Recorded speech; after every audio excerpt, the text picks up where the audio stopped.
ಸುರೇಶ ಮೂಕನಲ್ಲ, ಮೂಗ ಸುರೇಶ ಅಂತ ಎಲ್ಲ ಕರಿತಾ ಇದ್ವಿ ಅಲ್ವಾ. ಏನು ಮೂಗುಗೋಸ್ಕರ ಸಂಬಂಧಪಟ್ಟಿದ್ದೇನೋ ಹಾಗಾಗಿ ಕರಿತಾ ಇದ್ವಿ ನಿಜ. ಆದರೆ ನಮ್ಮಿಬ್ಬರ ಪಯಣ ಸಂಕ್ರಾಂತಿ ಅಲ್ಲನ, ಸಂಕ್ರಾಂತಿ ಧಾರಾವಾಹಿಯಲ್ಲಿ ಪ್ರಾರಂಭ ಆಗಿದ್ದು. ಅದಕ್ಕೂ ಹಿಂದೆ ಇತ್ತು, ರಂಗಭೂಮಿ ಮೇಲೆ ನೋಡ್ತಾ ಇದ್ದೆ, ಒಂದು ಕೆಲಸ ನಮ್ಮ ಕೆಲಸ ಅಷ್ಟೇ.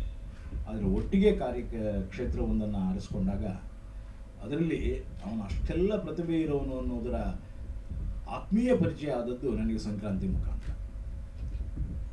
ನಿರ್ಮಾಪಕರಲ್ಲಿ ಅಣ್ಣ ಶ್ರೀಮಂತ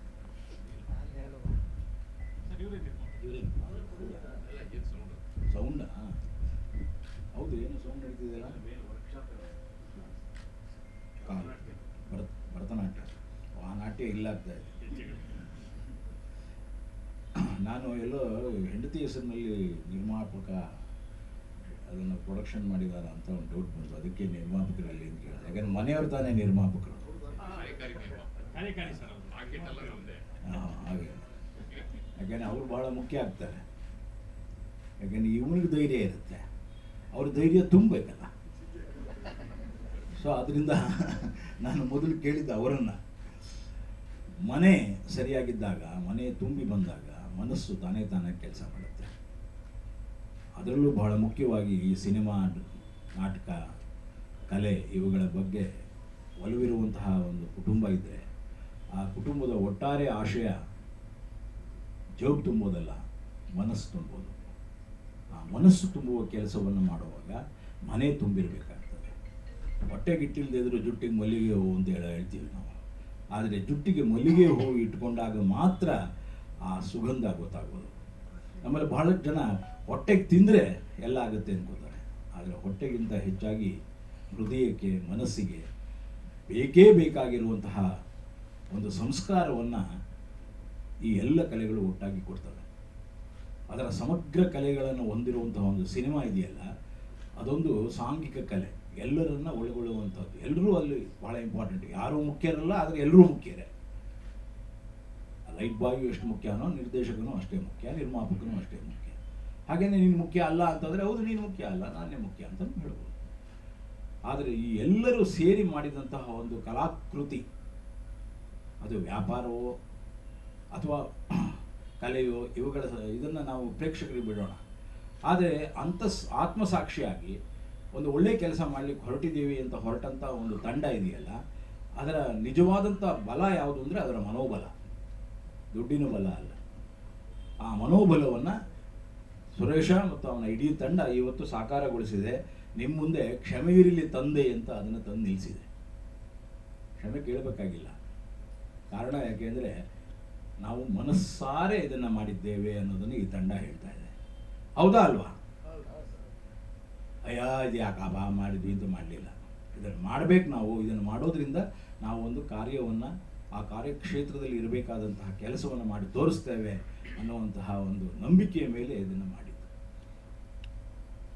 ಸುರೇಶ್ ನನಗೆ ಗೊತ್ತಿದ್ದ ಹಾಗೆ ಬಹಳ ಅದ್ಭುತವಾದ ನಟ, ಅದರ ಬಗ್ಗೆ ಎರಡನೇ ಮಾತಿಲ್ಲ. ಹಾಗೆಯೇ ಒಳ್ಳೆ ಸಂಘಟಕಾರ. ಏನಾದರೂ ಒಂದು ಕೆಲಸ ತೊಗೊಂಡ್ರೆ ಅದನ್ನು ಪೂರ್ಣ ಪ್ರಮಾಣದಲ್ಲಿ ಎಲ್ಲ ಆ್ಯಂಗಲ್ಗಳಲ್ಲಿ ನೋಡಿ ಕೆಲಸ ಮಾಡ್ತಾನೆ. ಸೊ ಇಲ್ಲೂ ಕೂಡ ಆ ರೀತಿಯಲ್ಲೇ ಕೆಲಸ ಆಗಿರಬಹುದು ಅನ್ನುವ ನಂಬಿಕೆಯ ಮೇಲೆ ನಾನು ಸುರೇಶನ ಜೊತೆ ಮುಂದಿನ ಈ ರಿಲೀಸ್ ಅಂತ ಏನು ಕರೀತೇವೆ, ಆ ದಿನಗಳಲ್ಲಿ ವ್ಯಾಪಾರ ಒತ್ತಟ್ಟಿಗೆ ಇಟ್ಕೊಳ್ಳಿ, ಆದರೆ ಜನರನ್ನು ಅಲ್ಲಿಗೆ ಕರೆದುಕೊಂಡು ಬರುವಂತಹ ಕೆಲಸವನ್ನು ಕೇವಲ ಸುರೇಶ ಮಾಡೋಕ್ಕಾಗಲ್ಲ, ಎಲ್ಲರೂ ಮಾಡಬೇಕಾಗುತ್ತೆ. ಪ್ರತಿಯೊಬ್ಬನೂ ಅದರಲ್ಲಿ ಕೈ ಜೋಡಿಸಬೇಕಾಗುತ್ತೆ. ಹಾಗಾದಾಗ ಮಾತ್ರ ಅದು ಒಂದು ಅರ್ಥದಲ್ಲಿ ಜನರಿಗೆ ಹತ್ತಿರವಾಗ್ತದೆ. ನಮ್ಮಲ್ಲಿ ಬಹಳಷ್ಟು ಜನಕ್ಕೆ ಏನು ಅನಿಸುತ್ತೆ ಅಂದರೆ, ಅದು ಓಡುತ್ತೆ, ಅಯ್ಯೋ ಅವ್ರು ಬರ್ತಾರೆ, ಅನೌನ್ಸ್ ಮಾಡಿಬಿಟ್ರೆ ಸಾಕು. ಈಗ ಆ ಥರ ಇಲ್ಲ. ನಾವೊಂದು ನಾಟಕ ಮಾಡಿದ್ರೆ ನಾವು ಪ್ರತಿಯೊಬ್ಬರಿಗೂ ಫೋನ್ ಮಾಡ್ತೀವಿ, ದಯವಿಟ್ಟು ಬನ್ನಿ ಸರ್ ನಾಟಕ ನೋಡಿ, ಯಾರನ್ನಾರು ಕರ್ಕೊಂಬನ್ನಿ ಸರ್ ಇನ್ನೊಬ್ಬರನ್ನ ಅಂತ ಕೇಳ್ತೀವಿ. ಕಾರಣ ಯಾಕೆಂದರೆ ಇನ್ನೂ ಒಬ್ಬ ಪ್ರೇಕ್ಷಕ ಬರ್ತಾನಲ್ಲ ನಮಗೆ ಅಂತ. ಅದೇ ಗತಿಯಲ್ಲಿ ಇಲ್ಲೂ ಕೂಡ ಮಾಡಬೇಕಾಗುತ್ತೆ. ಇವತ್ತಿನ ಸ್ಥಿತಿ ಆ ರೀತಿ ಇರೋದ್ರಿಂದ ನೀವು ಕೇವಲ ನಿಮ್ಮ ಸ್ನೇಹಿತರು, ಕುಟುಂಬ, ನಿಮ್ಮ ಇವರು ಅಷ್ಟೇ ಅಲ್ಲ, ನಿಮಗೆ ಗೊತ್ತಿಲ್ಲದವರನ್ನು ಅದರೊಳಗೆ ತುಂಬಿಸುವಂತಹ ಕೆಲಸವನ್ನು ಪ್ರೇಕ್ಷಕರಾಗಿ ಅವರಿಗೆ ಬೇಕಾದ್ದನ್ನು ಕೊಡುವಂತಹ ಕೆಲಸವನ್ನು ನೀವು ಸಹಭಾಗಿಗಳಾಗಿ ಇದನ್ನು ಮಾಡಬೇಕಾಗುತ್ತೆ. ಇದು ಬಹಳ ಮುಖ್ಯ ಇವತ್ತಿನ ವ್ಯವಸ್ಥೆ. ಈ ವ್ಯವಸ್ಥೆ ಇರೋದೇ ಹಾಗೆ. ಮೊದಲು 1970ನೇ ಇಸುವಿನಲ್ಲಿ ಕನ್ನಡ ಸಿನಿಮಾಗೆ ಥಿಯೇಟರ್ ಸಿಗಲ್ಲ ಅಂತ ಗಲಾಟೆ ಮಾಡಿದವ್ರು ನಾವು. 70ರಲ್ಲಿ ಏನು ಪರಿಸ್ಥಿತಿ ಇದೆಯೋ 2026ರಲ್ಲಿ ಕೂಡ ಅದೇ ರೀತಿಯ ಪರಿಸ್ಥಿತಿಯನ್ನು ನೋಡ್ತೇವೆ. ಕಾರಣ ಏನು? ಅದರ ಗಾತ್ರ ಬೇರೆ ಆಗಿರಬಹುದಷ್ಟೇ.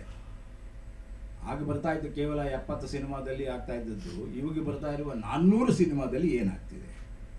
ವರ್ಷಕ್ಕೆ 400 ಸಿನಿಮಾ ಸೆನ್ಸಾರ್ ಆಗುತ್ತೆ. ಆ 400 ಸಿನಿಮಾದಲ್ಲಿ ಸುಮಾರು 200 ಸಿನಿಮಾ ಆಚೆ ಬರೋದಕ್ಕೆ ಪ್ರಯತ್ನ ಪಡುತ್ತೆ. ವಾರಕ್ಕೆ 4 ರಿಂದ 5 ಸಿನಿಮಾ ಬಿಡುಗಡೆ ಆಗುತ್ತೆ. 52 ವಾರಗಳು.